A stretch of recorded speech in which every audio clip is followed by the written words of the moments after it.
All right. Well, I know you're all very excited for this panel, namely because we are the last thing standing between you and a seafood tower across the street. So, yeah, we're here to talk today a little bit about content.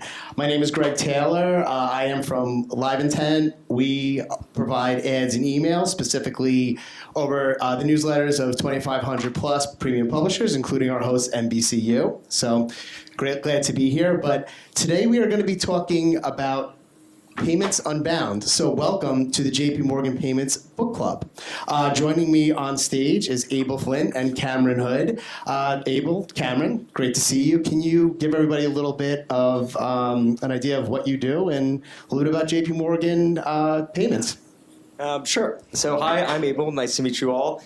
So we work for JPMorgan Payments, which essentially holds, receives, sends money for some of the largest companies in the world. So to give you a size of scale, JPMorgan moves about $11 trillion per day. That's going through our system. So that's about 50 or 60% of all USD. And we are part of a marketing team that is in charge of really thinking about how do we brand JPMorgan Payments, not just as a bank, but really as an innovative fintech competitor, and yeah. And I'm Cameron Hood. I am the head of editorial for JPMorgan Payments Marketing. And as Abel said, building off what Abel said, part of my purview is really all of the editorial content that we have that exists from JPMorgan Payments. So that includes Payments Unbound, our magazine, also includes elements of our website. It includes our app. It includes newsletters, email, so really a variety of platforms and channels that we use to reach all of our readers and our broader audience. Awesome. So let's get things started by talking about the genesis of collaboration. So can you tell us about the partnership that JPMorgan Payments has with Condé Nast and how that led to the creation of a media platform on the future of payments? How did it come about and what were the initial goals of that collaboration? Yeah, absolutely. So Payments Unbound essentially is a biannual publication that we collaboratively create with Condé Nast and their Wired property. And it really is talking about what the future of money, what the future of payments looks like. And very much the publication is 50% written by JPMorgan and 50% written by the journalists, the illustrators from Wired, and very much is meant to be a way of showcasing our unique perspective on where we think the payments industry is going. And I think the thing that really started for us here is we know that there is just so much digital clutter. I'm sure if you look at your inboxes right now, there's probably 600 unread emails. And I think we were looking for a very unique way for us to just break through all of that digital clutter and really create something that feels tactile, something that you can hold. Hopefully, some of you have gotten the chance to actually feel it. And essentially, we print about 25,000 of these per year, and they're distributed all over kind of JPMorgan properties as well as in person there. Yeah, and I think, like Abel said, it really builds on the strength of JPMorgan and JPMorgan Payments as a brand, and again, as a leading financial institution, as an innovator, and also building off of Wired's own brand as a journalistic enterprise focused on innovation in the future and technology. So I think it's a really amazing marriage of those two brands together. Amazing. Cameron, I know that you came from publishing, right? You've been in media for over 10 years. Prior to joining JPMorgan, you were on the publishing side. When you first came on board and discovered that they had this magazine, what were your initial thoughts?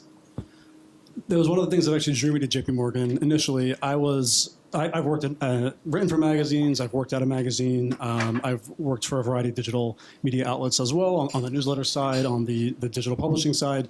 So for me, I was actually first off surprised that there was a magazine from a bank like JPMorgan, and on top of that, that it was this high quality, and that just the editorial caliber of the magazine working with Wired was so incredible. I think if you can all feel this, just even the touch and feel of this cardstock and the paper it's printed on and the layout and the fact that we work so closely with journalists to create and write this, and the illustrators on the Wired side who also just visually create this amazing magazine. For me, as someone who's worked in magazines and in publishing, I think it just really struck me that there was this surprise and delight factor, and that the bank was actually producing something of this caliber in addition to all that we're also doing every day across the marketing organization. So we're basically producing a magazine like any other publisher is, but then also still doing all of our other marketing initiatives and priorities every day. Yeah, and I think that when, like, we were talking, when MasterCard earlier was talking about, like, engaging the senses, you grab this magazine and it feels significant, right? It feels like there's like trust being built within the JPMorgan brand itself.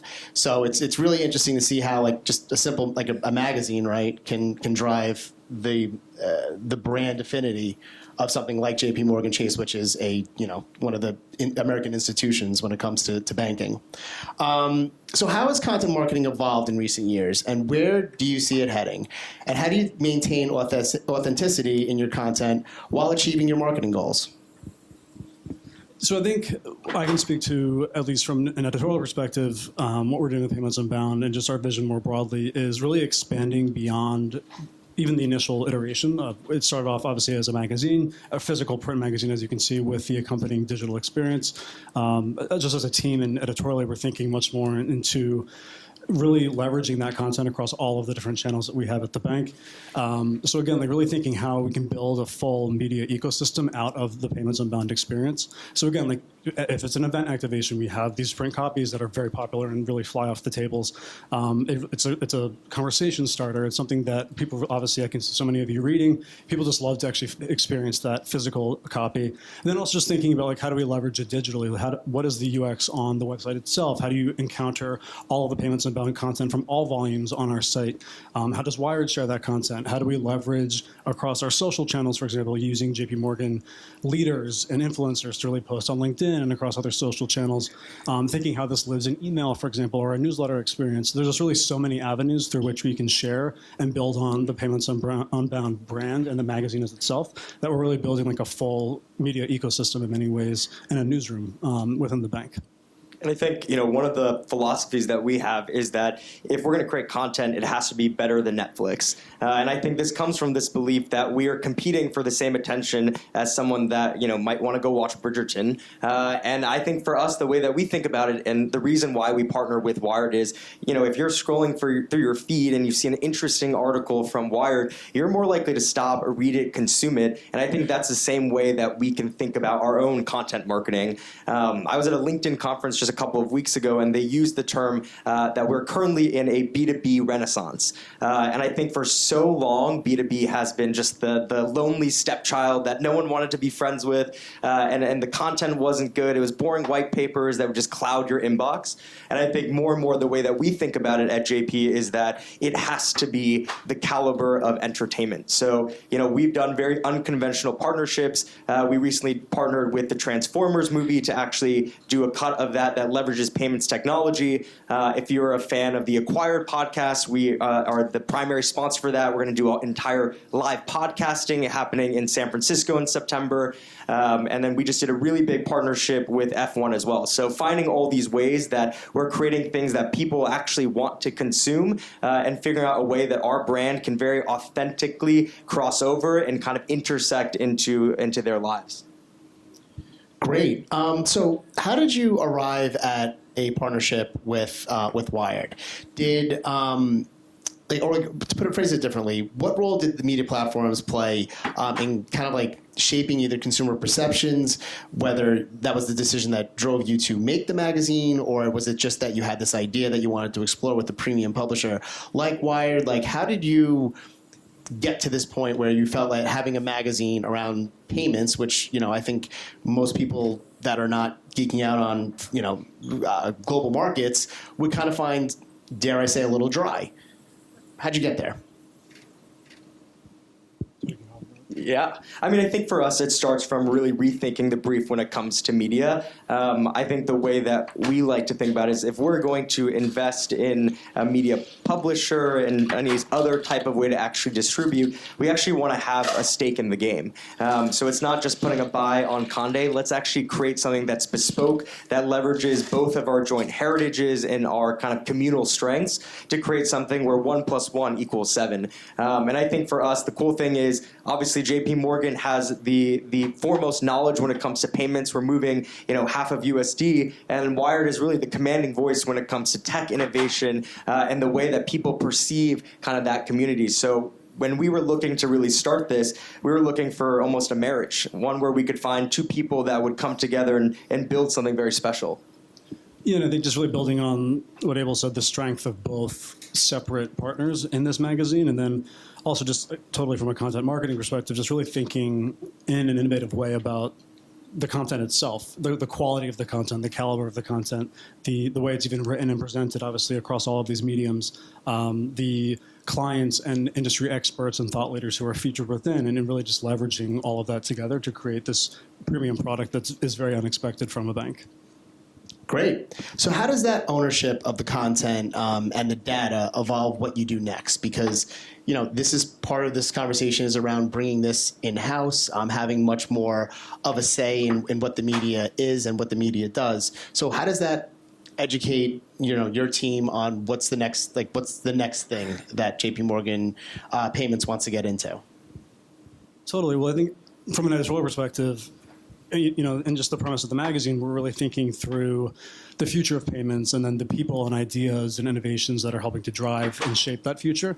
So again, in the realm or the lens of future casting, we're thinking like what are trends and things that people are talking about. Sections in our magazine, for example, include like a regional trends watch. So it could be featured on an area of the world in which there are really fascinating things happening, and actually talking to people and experts on the events in those regions, and really tying that all together as one piece. Or it could be thinking through like a feature idea of what really is a huge topic that would be of interest to not only industry practitioners, but really just more broadly a broader readership in general. And then also just thinking through like the performance. Obviously, we'll know based on our own measurement and analytics teams and their expertise, like what seems to be resonating most out of each edition, for example, or what's a particular topic that seems to get a lot of traction, or what is a particular style or format that seems to be working well for us in how we present the magazine and how we share the magazine. So these are all just learnings that really inform future content production, also just how we think about the magazine and sharing it more generally. And I think something cool, just to give you a little bit of behind the scenes for it, but we kind of treat the production process similar to how Wired treats their monthly publications. So typically from both sides of it, there will be an editorial almost pitch off where both parties will kind of bring topics. It could be anything from how AI is going to change payments, what is the implications of payments within sports, within entertainment, and I think through that process of just being able to pitch and work with the editors over at Wired, we're really making sure that whatever goes in the magazine are the topics that are the most culturally relevant, whether you work in payments or not. I think everyone is always curious to understand how AI is going to impact, some of the largest financial services companies in the world. Awesome. So, there's how many editions have you sent out in physical form? Yeah, so we have printed a total of about 50,000 of these over the course of the last, I would say, 2 years or so. So this is, we're currently working on volume 5. It's Cameron and I's brainchild, so hopefully it's good. But yeah, so it's been about 4 editions, and I think when we started, very much, it was kind of a test and pilot for us. So we made a business case to kind of the leadership, and it started very much with a 22-page magazine that we debuted at Money 2020. And I think as time evolved and as people got really excited, it kind of gave us the internal credibility to then say, all right, let's double the size of the magazine. Let's get some more resources and be able to actually create much more of an integrated content ecosystem, whether that is going into podcasting, whether that's creating an audiobook version of it, whether it's creating really rich digital and video experiences to kind of complement that as well. Was there any, in the 4 volumes that you have had so far, were there any topics that really seemed to pop with the intended audience, that really seemed to, I think maybe surprise even JPMorgan Payments about how much engagement there was or how much interest there was behind the content? I'll do my favorite. So there was an article that we did all about space payments. So really this idea of one day, hypothetically, if we are actually going off into space, how will payments move through that kind of ecosystem? So I think the cool thing is Payments Unbound allows us to futurecast 3, 5, 10, 15 years into the future. And because it's kind of under the Wired name, it gives us the credibility to even say things like that in a way that I think JPMorgan, being more conservative, would not make such kind of daring things of what would it look like if we're astronauts and we're paying people. So I think that's been probably one of the coolest for me. Yeah, it's really hard to say actually whether what my favorite is or what has been the most impactful article or piece of content from the magazine thus far in all of our volumes. Even just speaking to volume 4, I think obviously the hot topic of AI and what the future of that could be within the payments context, really exploring like the unexpected connections that payments have throughout so many aspects of our lives and so many industries as well. And then I just think, even like, for example, one of the cover stories in our feature on payments within gaming, I think it's just really interesting concept in general and one that you might not think of right off the bat. And I think, again, that just speaks back to the value out of the magazine is just being so thought-provoking and really just expanding your own idea of what payments contains and what it actually could be as well. So when you're deciding what kind of editorial goes into this magazine, are you looking at, we were kind of talking about like how like B2B is kind of going through this renaissance, right? That there's, you can market to somebody that would fall into a B2B category, but as you mentioned, like there's they're a person on the other side of that. They have a whole bunch of other interests. Are you looking at like more consumer behaviors or more things on the business side or some combination of both? And is that informing the content that you're looking to put into the magazines? I think it's a combination of both. So as Cameron mentioned, one of the lead stories that we had was all about payments within gaming. So I think for us, we know that our audience over-indexes on gaming. We have a big developer audience that we're marketing towards. So I think for us, being able to actually dissect, like as someone's playing a game and they're making an in-game transaction, like what does that actually look like? And what will that look like as gaming continues to dominate as an industry? I think that's something where that is a interest of our audience, as well as a topic that has a lot of payments underpinning within it as well. Yeah, I'd echo that.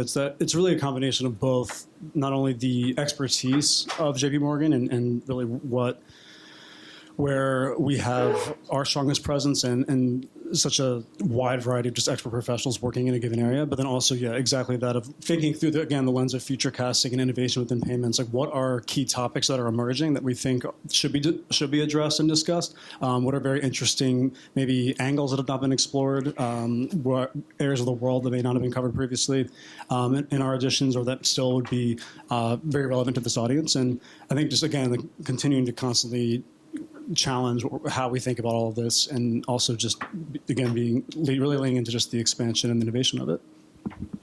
Great. Anything that you could share that's going to be going into Volume 5? I don't know if we could share what's going into Volume 5 yet, but it's a work in progress. It'll be very exciting, and I think obviously it'll be our best volume yet. So we're very excited for what we've been working on, and we really just can't wait to debut it to everyone. The process about, I think, six to 8 months is kind of typically how long it takes us to go from start to finish from one of these, which is kind of crazy. But so much of it is, again, finding the right types of partners that we want to feature within, the right voices that can credibly speak about some of these really in-depth topics. But I think one thing that's very cool, because of just how new JPMorgan Payments is, it gives us a lot of flexibility internally to just test and try new things. So we're constantly looking at new avenues that we can distribute out this content. So kind of one of our big things that we were working on this past is really figuring out how do we create an audiobook experience. So we know that like a lot of our consumers, they're on the go, they don't have time, they're probably not going to sit and read a 3,000 word word article here. So how can we actually transform that into an audio experience for people, and then try and get that out on some of the largest digital book providers out there?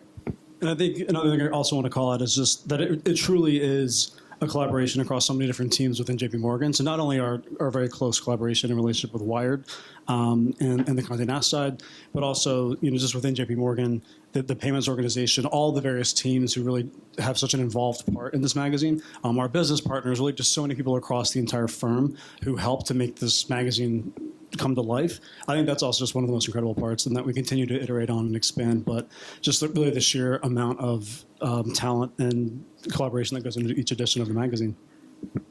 So for something like this, would you be, I guess, is it on the horizon for you to bring in other brands to help with the editorial, or is this something that you want to just have JPMorgan have the complete voiceover? Because this is, again, your content, so you have the ability to control it the way that you see fit. What does that, I guess, the evolution of the magazine look like, and from that regard? So a big part of what we try to do is bring in our voices of our partners. So in kind of even the last edition, we had Netflix featured, Siemens, we've had Levi's, Macy's, really companies that are at the forefront of their industries. So we use and leverage their voices to help just explore and explain kind of where the industry is evolving here. So I think for us, that is just constantly one way that we're trying to just draft off of their credibility. And I think it just adds so much more value when you're reading about the future of entertainment and it's written through the perspective of Netflix, or what the future of marketplaces looks like for clothing brands. And you're hearing that from Macy's and from Levi's. So I think we are constantly looking for ways that we bring in all of our clients and our partners into it and giving them a voice and kind of a place where they can share their own perspective as well. Amazing. How much time do we have left? Is it almost Porterhouse o'clock? No? 5? Great. It's the end of the day. Why don't we open it up to the floor? Does anyone have any questions? Hi. One's for sure. So I'm assuming or thinking that the sort of objective of JPMorgan having this is to position yourselves as like a thought leader in the market. Is that correct? So then how is the company measuring the investment in your team, like 6 to 8 months with these editorials and all of that, in positioning the organization as a thought leader? Like, what is the measurement on this based on the investment in this objective? Absolutely. So from our perspective, we work really closely with our analytics and insights team. So at the end of each edition, we do a custom brand lift study. So surveying both people who have been exposed to it, who have not been exposed to it, just understanding what is their lift and how are we changing their perceptions. So some of the indicators that we look at on that are we shifting perception as a trusted innovator within the industry? How do we compare when it comes to being a foremost leader within technology and within innovation. So we invest a lot in making sure that, if we're going to do this and we're going to invest sizable resources, that it's actually paying off on that perspective there. So we try and accompany each of the editions with some sort of brand lift study. I think what's interesting about our leadership is that mostly they don't come from actual B2B backgrounds. So our CMO came from Microsoft, where he was one of the leads for Xbox. My boss was one of the leads over at Taco Bell. We have leads from a lot of actual consumer brands. So I think the cool thing is that the way that they think about marketing is very much from a consumer perspective. And I think one thing they always challenge us to do is to just be courageous. We're working within the confines of a large bank. There's obviously a lot of red tape, but if you have the idea, the vision, the courage to do something that is unexpected, then I think there's a lot of appetite for that. And I think we've just been very fortunate that our marketing team is about 300 people just working on JPMorgan Payments, and I think the collection of people, it really comes from such diverse backgrounds, and I think they're constantly looking for how do we push that in unconventional ways. Yeah, I'd also really say, echoing that, just leaning into the surprise and delight factor. I think it's like really challenging let's just talk about like content marketing or even just editorial strategy, what a bank is actually producing or what you'd expect to see from a financial services firm, for example. These are all things that we obviously think about, and that really just underpin Payments Unbound as a property of like really challenging perceptions of, oh, wow, you guys produce this like incredible magazine, and I can actually feel it, I can listen to it, I can read it online, I can get it via email. There's just so many ways of really broadening and in the best way, challenging perspectives of what marketing looks like coming from a company such as JPMorgan. Great. Anyone else? All right. Well, thank you, everyone, for sticking it out and joining us last panel. Thank you, Abel. Thank you, Cameron.